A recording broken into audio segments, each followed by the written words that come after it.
ખેડૂતોના હિતમાં રાજ્ય સરકારનો મહત્વનો નિર્ણય 150 કરોડની આ યોજનાને આપી મંજૂરી. રાજ્યમાં અંદાજે 10,000 જેટલા બંધ ખાનગી ટ્યુબવેલ બોરને વરસાદી પાણીથી રિચાર્જ કરાશે. ટ્યુબવેલ બોર રિચાર્જ માટે 90% ખર્ચ સરકાર આપશે, જ્યારે 10% લોક સહયોગ મેળવાશે.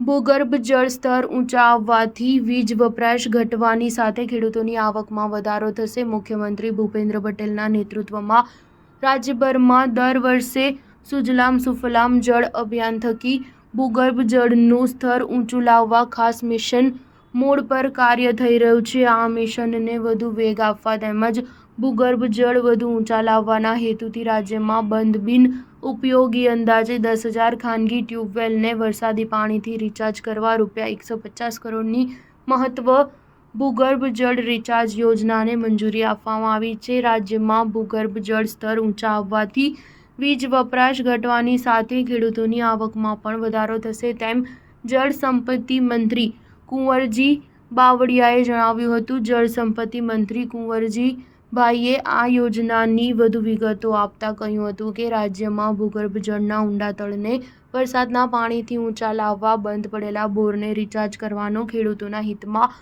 રાજ્ય સરકારે મહત્વનો નિર્ણય કર્યો છે. આ યોજના મુજબ રાજ્ય સરકાર આશરે 10,000 જેટલા બંધ ખાનગી ટ્યુબવેલ બોર રિચાર્જ કરવાનું લક્ષ્યાંક ધરાવે છે. આ બંધ ટ્યુબવેલ બોર રિચાર્જ માટે 90-10ના ધોરણે એટલે કે 90% ફાળો ખર્ચ રાજ્ય સરકાર આપશે, જ્યારે 10% ફાળો લોકભાગીદારીથી આપવાનો રહેશે. સ્ટાર ન્યૂઝ 7 હંમેશા સચ્ચાઈની સાથે.